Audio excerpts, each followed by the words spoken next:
Pada ilustrasi berikut, dua siswa pramuka, Akmal di titik A dan Biansa di titik B, akan menghitung jarak dua pohon P dan H yang berada di seberang sungai. Mereka membuat pancang pada titik C, D, dan E seperti pada gambar dengan jarak AB 4 meter, panjang BC 6 meter, dan panjang CE 3 meter. Jarak pohon P dan H adalah, nah sebelum ke P dan H, maka kita bisa mencari sisi-sisi yang bersesuaian dari segitiga ABH dengan segitiga CEH.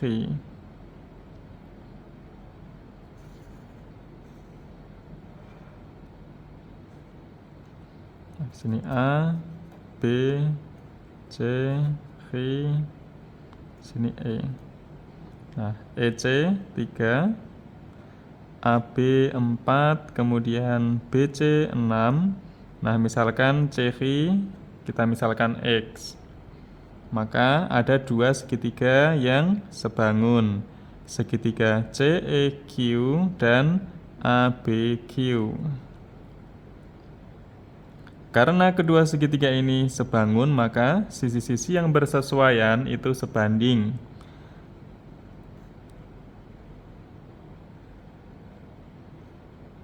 Nah, untuk yang segitiga CEQ, di sini 3, di sini X. Kemudian untuk ABQ 4.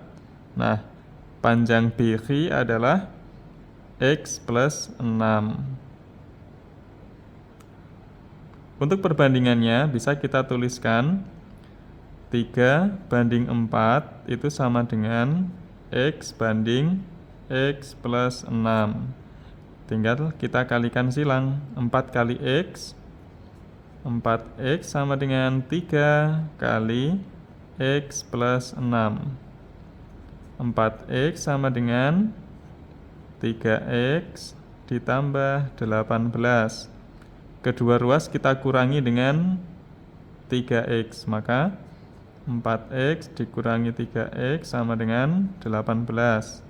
X sama dengan 18. Nah, sehingga untuk panjang CH ini adalah 18. Nah, sekarang kita lihat segitiga BPH. Nah, segitiga BPH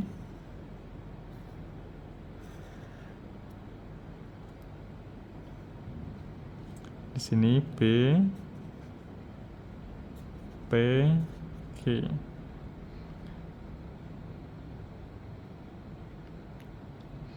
Kemudian di sini ada C, ada E. Nah, CE tadi 3, kemudian BC 6, CH. Nah, CH ini tadi adalah dimisalkan X, panjangnya 18. Maka panjang BH itu nanti 6 ditambah 18 sama dengan 24. Nah, sekarang segitiga kecil. Nih, B, CE 6, 3.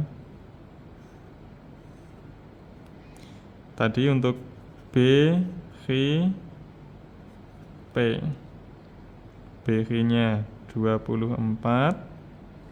PH yang ditanyakan misalkan Y. Nah, maka perbandingannya adalah 3 banding Y sama dengan 6 banding 24. 6 dan 24 bisa kita sederhanakan, masing-masing dibagi 6, 1, 24 dibagi 6, 4. Nah, 1 kali Y sama dengan 3 kali 4, 12. Maka yang kita misalkan Y tadi adalah panjang PH. Panjang PH adalah 12. Jarak pohon P dan Q adalah 12 meter. Jawabannya C. Perhatikan gambar.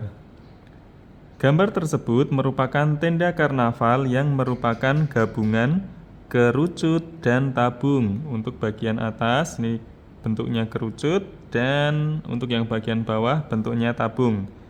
Jika diameter alas 7 meter dan harga bahan terpal untuk membuat tenda tersebut adalah Rp10.000 tiap meter persegi, maka perkiraan harga seluruh terpal yang diperlukan untuk membuat tenda tersebut adalah, nah, di sini terpal yang akan digunakan ini adalah selimut tabung ditambah selimut kerucut. Luas selimut tabung sama dengan 2 PRT. Nah, T di sini adalah tinggi tabung. Kemudian untuk luas selimut kerucut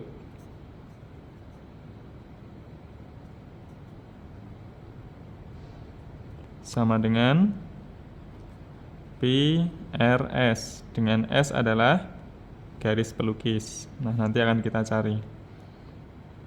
Yang pertama, luas selimut tabung. Luas selimut tabung 2 PRT. 2 kali 22/7 kali. Nah, karena diameter 7 meter, maka jari-jarinya adalah 7/2. Dikalikan dengan tinggi tabung 3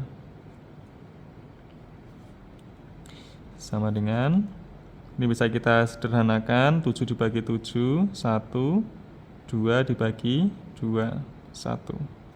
Nah, 22 kali 3 itu adalah 66. Hasilnya adalah 66 meter persegi. Ini untuk luas selimut tabung. Nah, sekarang untuk yang luas selimut kerucut, rumusnya adalah PRS. Diameternya 7, maka di sini nanti 7/2. Kemudian tingginya adalah 15 dikurangi 3, yaitu 12. Nah, garis pelukisnya adalah yang di sini. Dengan menggunakan Pythagoras, maka S kuadrat sama dengan 12 kuadrat ditambah 7/2 kuadrat. 12 kuadrat itu 144 ditambah 49/4 sama dengan 144 ditambah 49/4, maka kita jadikan ini adalah pecahan biasa.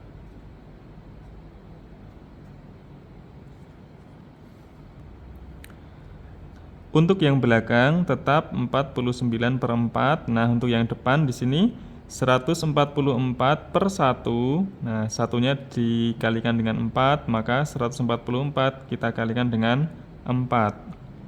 144 kali 4. 4 kali 4, 16. 4 kali 4, 16 tambah 1, 17. 1 kali 4, 4 ditambah 1 sama dengan 5. Berarti di sini 576. Nah, 576/4. Karena penyebutnya sudah sama, maka untuk pembilang bisa kita jumlahkan. 576 ditambah 49. 5 nyimpen 1, 8, 12 nyimpen 1, nah 625.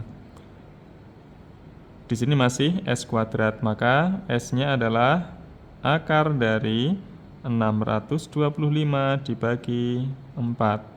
S-nya sama dengan akar 625 dibagi akar 4. S sama dengan 25/2. Nah, ini adalah garis pelukisnya. Nah, sekarang kita cari nilai luas selimut kerucut. Luas selimut kerucut sama dengan pi RS. Pi-nya 22/7 kali R-nya 7/2 kalikan S-nya adalah 25/2. Bisa kita sederhanakan, 7 bagi 7, kemudian 22 dibagi 2 itu 11.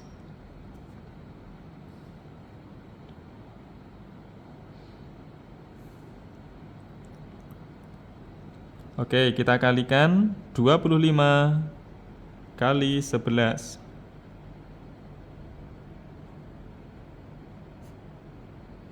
5, 2 kali 1, 2, 5, 2.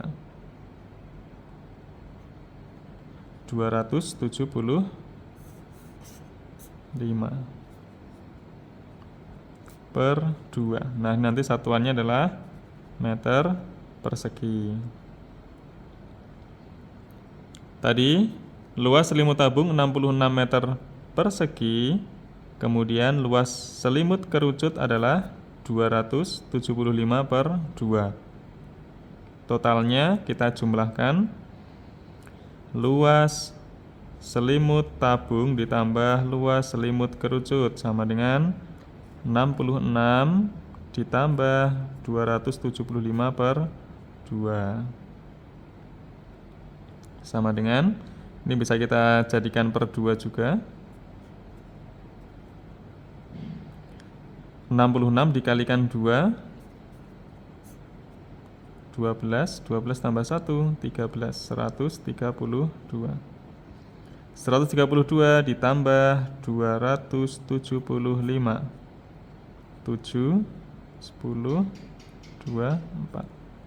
Ya, 407/2. Total keseluruhan terpal yang digunakan adalah 407/2 meter persegi. Nah, biaya untuk membuat tenda adalah 10.000 tiap meter persegi, maka bisa kita kalikan di sini biayanya.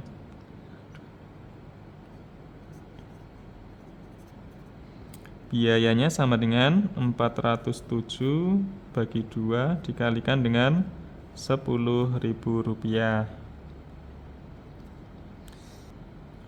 Oke, kita hitung 407 dibagi 2. 4 bagi 2, 2. Kurangi 0, turun 0, 0 bagi 2, 0. Turun 7, 7 dibagi 2, 3. 3 kali 2, 6, dikurangi 1. Nah, 10 bagi 2, 5.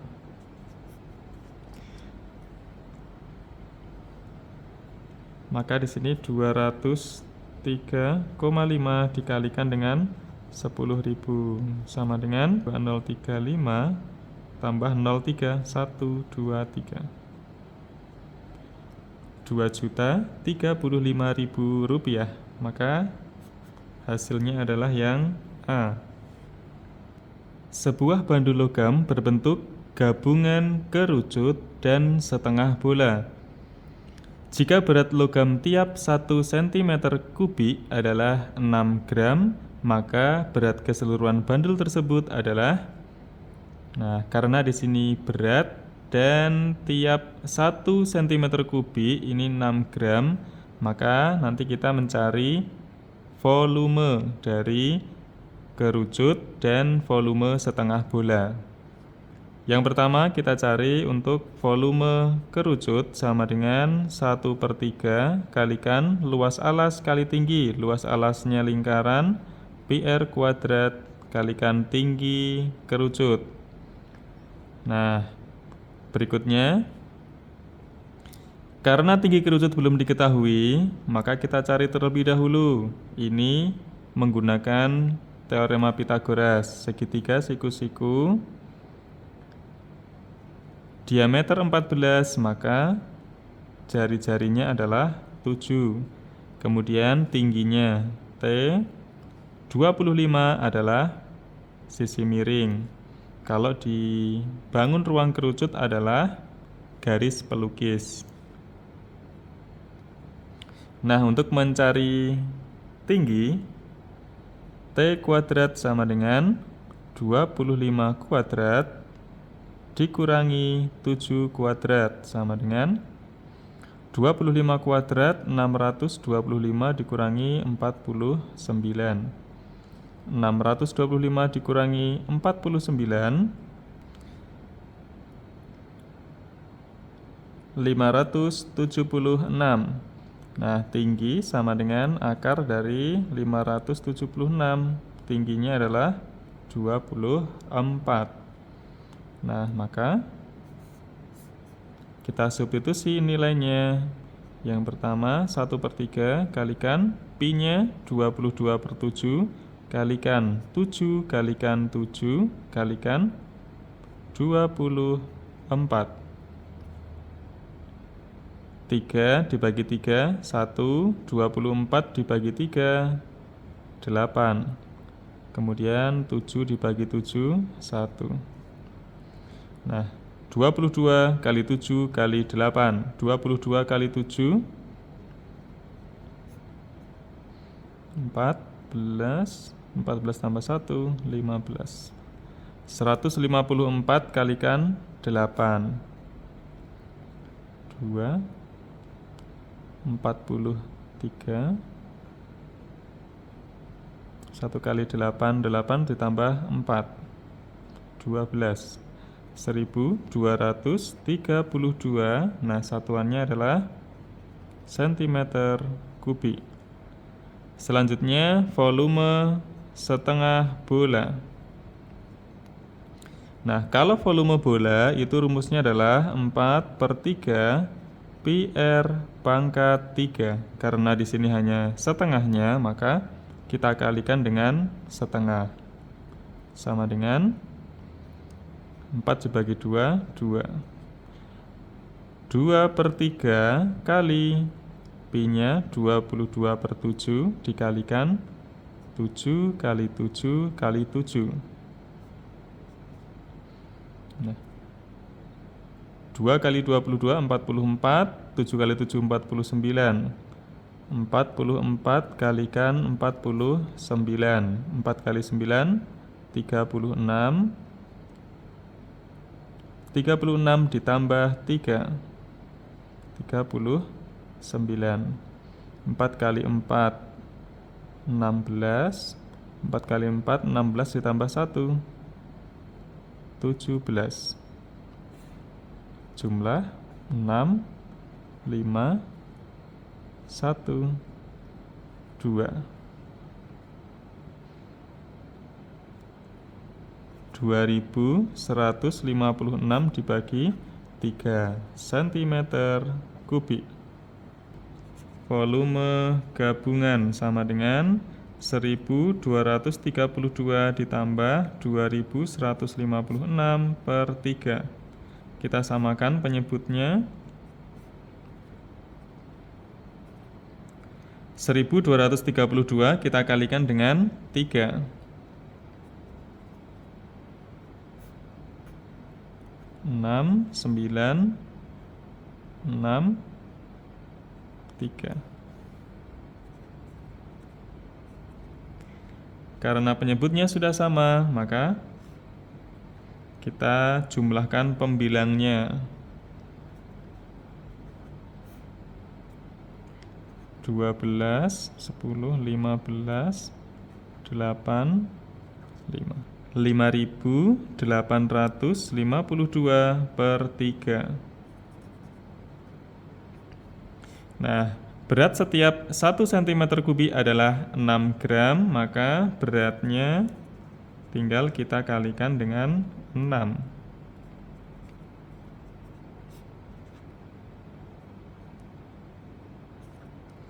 6 dibagi 3, 2. Nah, 5852 dikalikan 2. 4, 10, 16 tambah 1, 17. 5 kali 2, 10 ditambah 1, 11. Hasilnya adalah 11.704 gram. Maka jawaban yang tepat adalah yang D.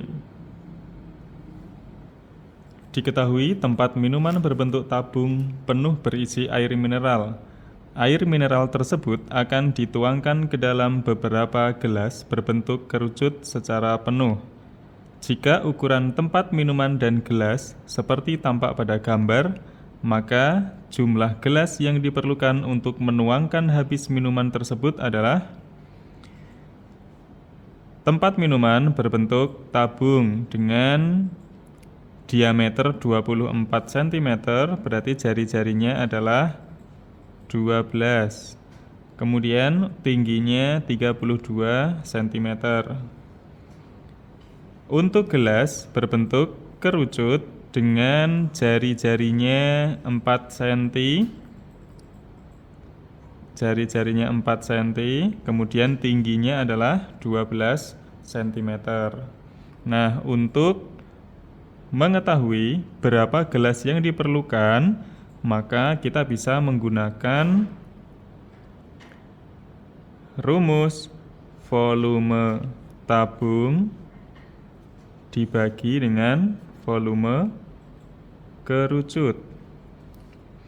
Nah, volume tabung rumusnya adalah pi R kuadrat T. Nah, ini tinggi untuk tabung dibagi 1/3 kali pi R kuadrat T. Nah, ini T-nya tinggi kerucut.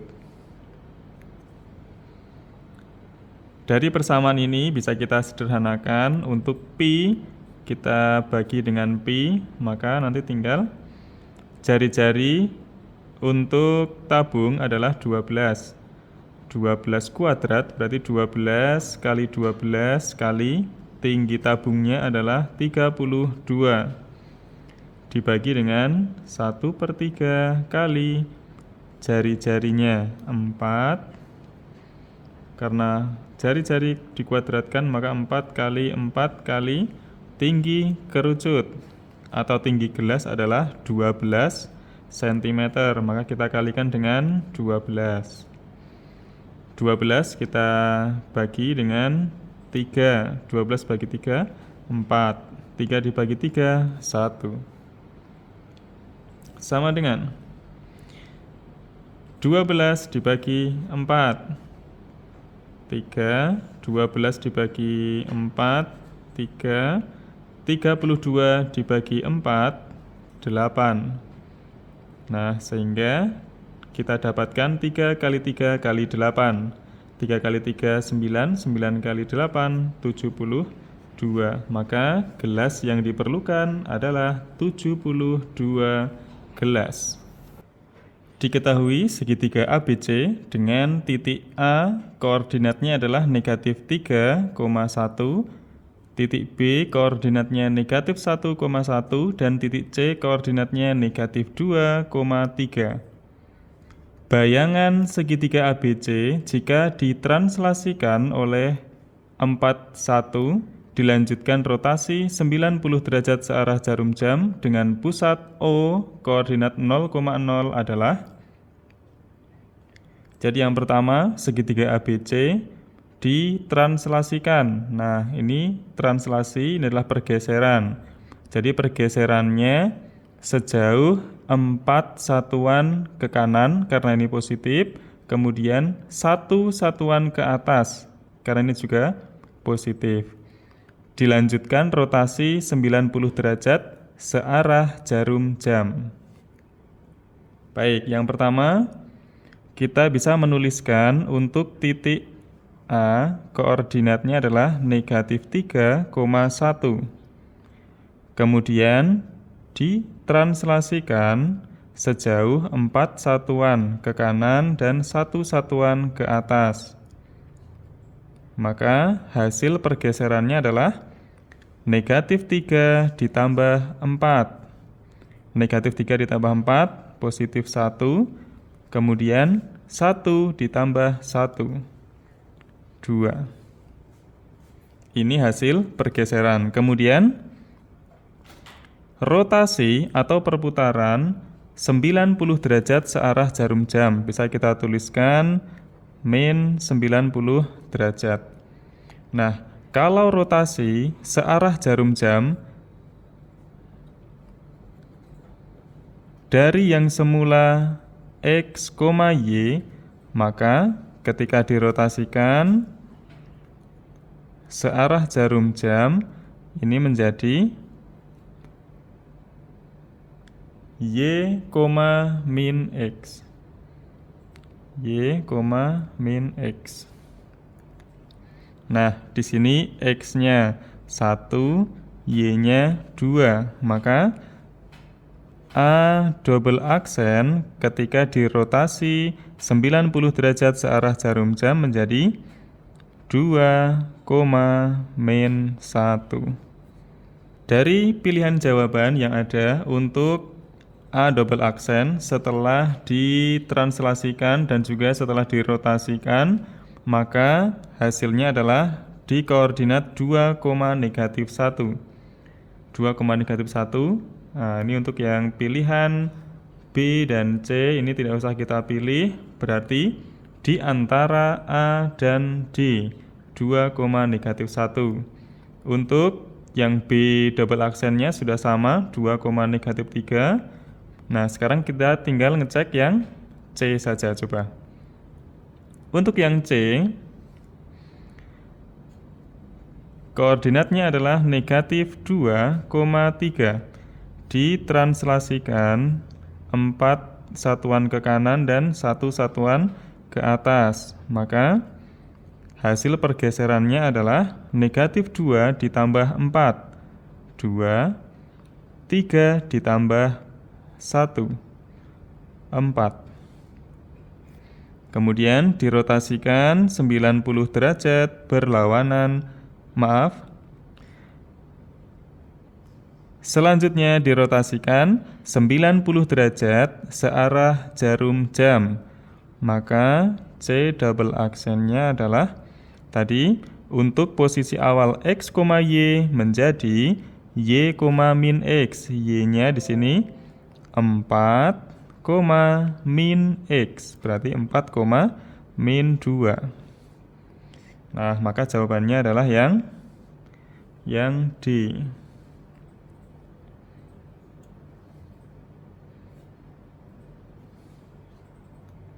Baik, bagaimana kalau lupa untuk rumus-rumus dari geometri transformasi ini? Nah, maka bisa menggunakan koordinat Kartesius. Kita gambarkan secara manual.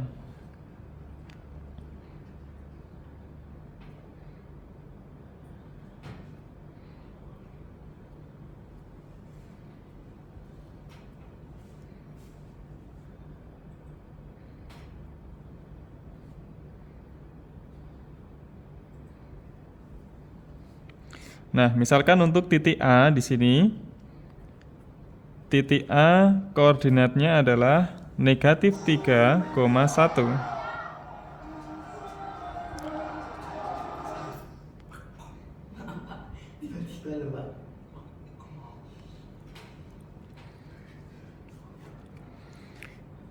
Misalkan koordinat titik A negatif 3,1.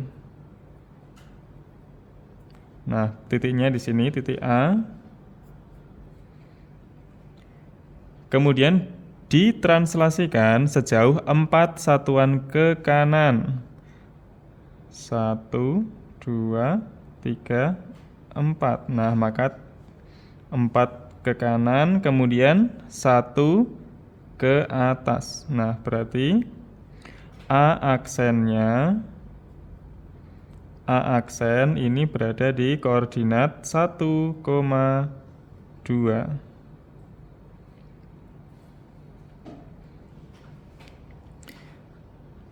Selanjutnya dirotasi. Nah, rotasinya ini searah jarum jam, maka arahnya nanti ke sini. Pusatnya adalah titik 0,0. Nah, ini bisa kita garis. Kemudian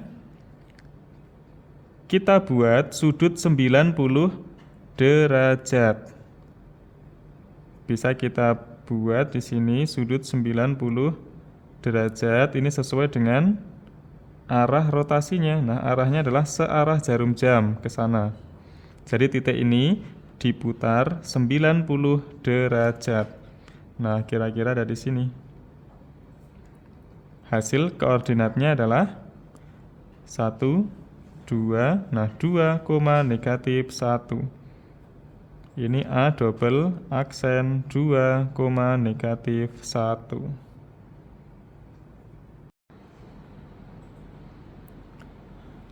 Perhatikan diagram berikut. Diagram tersebut menyajikan banyaknya hewan ternak di desa Hargowilis. Jika diketahui banyaknya kuda adalah 60 ekor, maka banyaknya sapi adalah... Baik, di sini ada diagram lingkaran dengan satuannya adalah persen. Nah, karena persen, maka totalnya adalah 100%. Diketahui untuk kerbau adalah 1/4 dari lingkaran, maka 1/4 dari lingkaran dengan satuan persen, maka di sini kita ketahui adalah 25%. Kemudian sapi juga 25%. Kelinci 5%, kambing 30%. Persentase untuk hewan ternak kuda. 100% dikurangi 25% ditambah 25% ditambah 5% ditambah 30% sama dengan 100% dikurangi 50, 55, 85. 100% dikurangi 85% adalah 15%. Diketahui banyaknya kuda adalah 60 ekor, maka nanti kita bisa menggunakan pembandingnya adalah persentase kuda. Pengalinya banyaknya kuda. Nah, pertanyaannya adalah banyaknya sapi. Sapi tadi persentasenya adalah 25%. Nah, untuk persennya bisa kita sederhanakan. Kemudian 60 kita bagi dengan 15. 60 dibagi 15, 4. 15 bagi 15, 1. 25 kali 4 sama dengan 100. Sehingga banyaknya sapi adalah 100 ekor.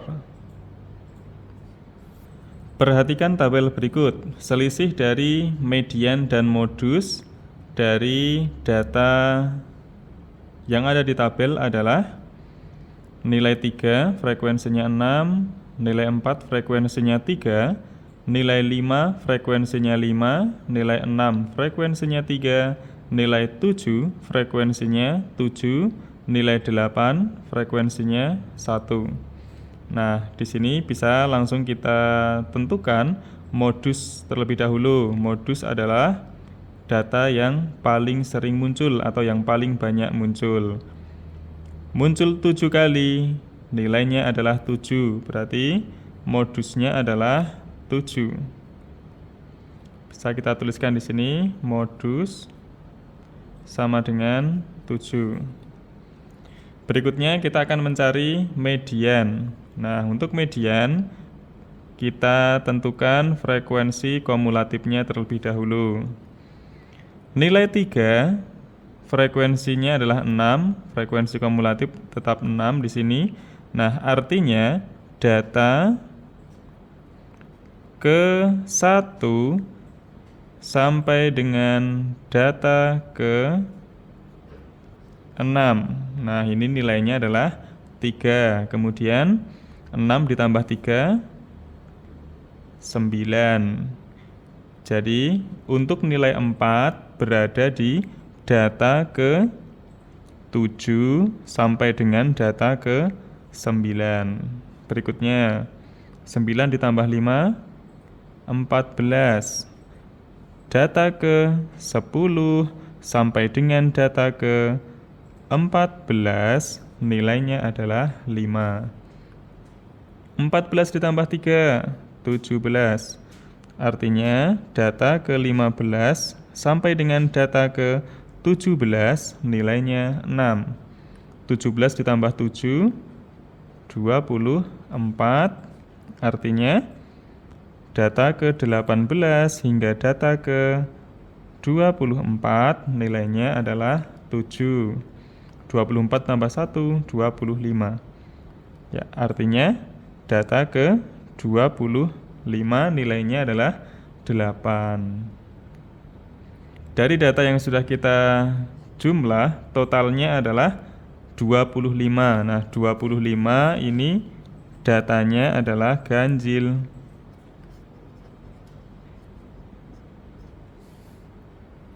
Untuk menentukan nilai median data ganjil sama dengan data ke N ditambah 1 dibagi 2.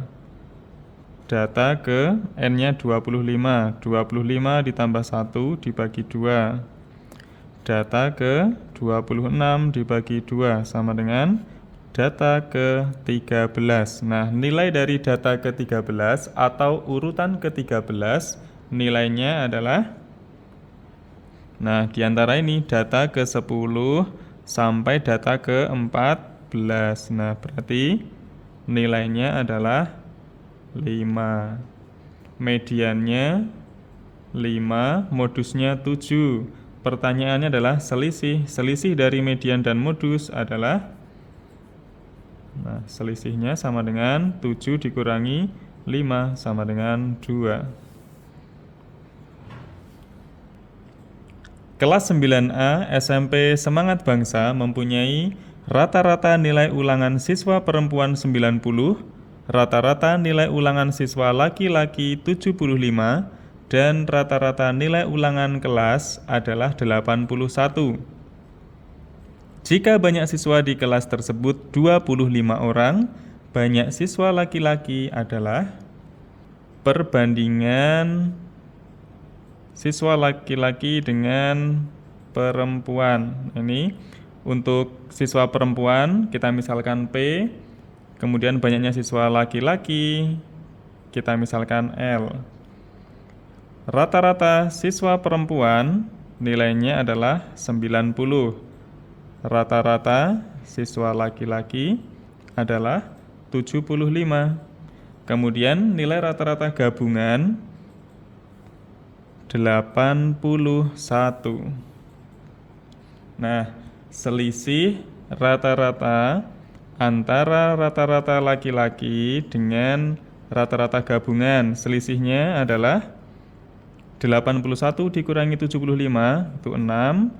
Kemudian selisih rata-rata gabungan dengan rata-rata siswa perempuan 90 kurangi 81 itu adalah 9. Nah, sehingga perbandingan banyaknya siswa perempuan banding banyaknya siswa laki-laki adalah 6:9. Perbandingan banyak siswa perempuan dengan banyak siswa laki-laki adalah 6:9. Bisa kita sederhanakan di sini. 6 dibagi 3, 2, 9 dibagi 3, 3. Sehingga perbandingannya adalah 2:3. Untuk mencari banyak siswa laki-laki, maka bisa kita tuliskan di sini. Karena jumlah siswa di kelas 9A itu ada 25 orang, nanti pengalinya adalah 25 orang. Dan pembandingnya yang ada di bawah ini adalah jumlah dari perbandingannya 2 ditambah 3. Kemudian perbandingan yang laki-laki adalah 3. Di sini kita tuliskan 3 sama dengan 3/5 dikalikan 25 sama dengan 25 dibagi 5.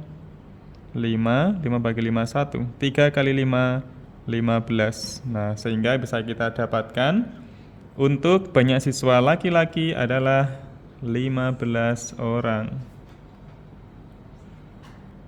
Bagaimana cara untuk mengecek apakah jawaban yang sudah kita kerjakan ini benar atau belum?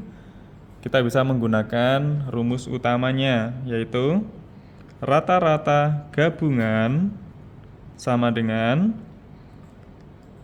nilai rata-rata siswa perempuan dikalikan banyaknya siswa perempuan ditambah nilai rata-rata siswa laki-laki dikalikan banyaknya siswa laki-laki dibagi dengan banyaknya siswa perempuan ditambah banyaknya siswa laki-laki.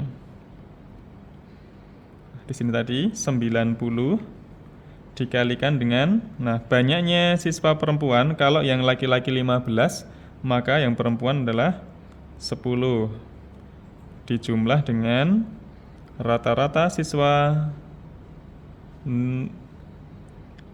rata-rata nilai ulangan siswa laki-laki 75 dikalikan 15 dibagi dengan 25. 90 kali 10, 900 ditambah 75 kali 15. 5 kali 5, 25, 7 kali 5, 35 ditambah 2, 37. 5 kali 1, 5, 7 kali 1, 7. 5, 12, 11. 1125 dibagi 25. Kita tambahkan dengan 900 terlebih dahulu. 5, 2, 2025 dibagi 25. Nah, sekarang kita bagi di sini. 2025 dibagi 25.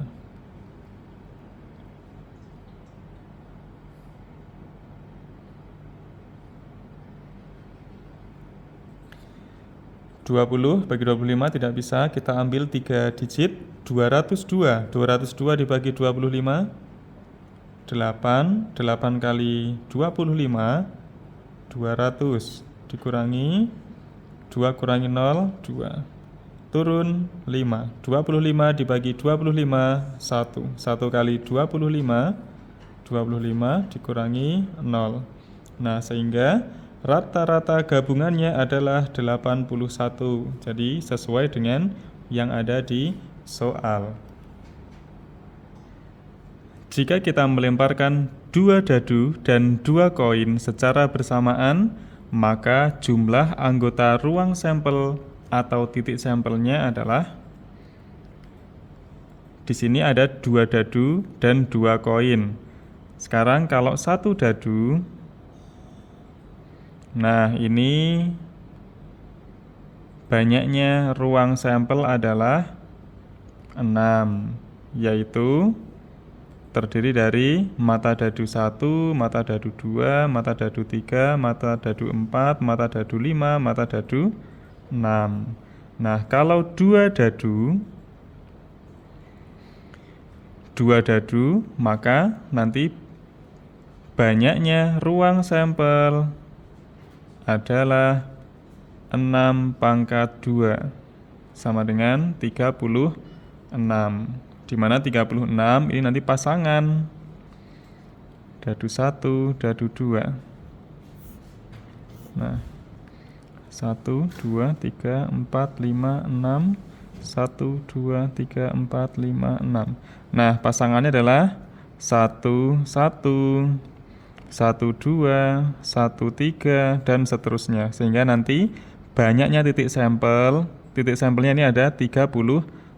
Maka ruang sampel untuk 2 dadu adalah 36. Kemudian untuk koin. Kalau 1 koin, banyaknya ruang sampel ada 2, yaitu anggotanya hanya angka, gambar. Nah, sedangkan 2 koin, banyaknya ruang sampel ada 2/2 sama dengan 4. Angka, gambar.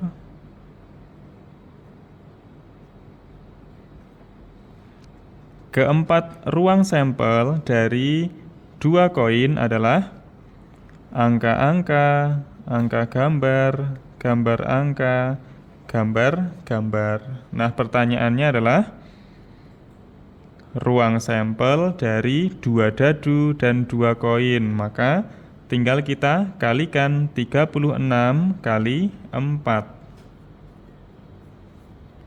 6 kali 4, 24. Kita tuliskan 4. 3 kali 4, 12. 12 ditambah 2, 14. Maka hasilnya adalah 144. Jawabannya yang D. Peluang pengambilan kedua yang terambil adalah kuning, yaitu banyaknya kelereng warna kuning dibagi dengan banyaknya kelereng. 8 per sebuah kantong berisi 5 kelereng merah, 5 merah, 9 kelereng kuning, dan 3 kelereng hijau. Diambil 1 kelereng secara acak ternyata berwarna kuning dan tidak dikembalikan. Peluang terambil kelereng kuning pada pengambilan kedua adalah, nah, pada pengambilan pertama itu yang terambil adalah warna kuning, sehingga yang semula 9 di kondisi kedua tinggal ada 8 kuning dan 3 hijau. 5 kelereng warna merah, 8 kelereng warna kuning, 3 kelereng warna hijau. Sehingga pada kondisi kedua banyaknya kelereng ada 5 ditambah 8 ditambah 3. 5 tambah 8, 13. 13 ditambah 3, 16. Berarti nanti untuk banyaknya kelereng ada 16. Kemudian yang ditanyakan pengambilan kedua, peluang yang terambil adalah warna kuning. Nah, warna kuning di kondisi kedua adalah tinggal 8. Maka peluangnya adalah 8/16, atau bisa kita sederhanakan menjadi 1/2. Nah, kebetulan di soal nomor 40 tidak ada pilihan jawaban yang 1/2.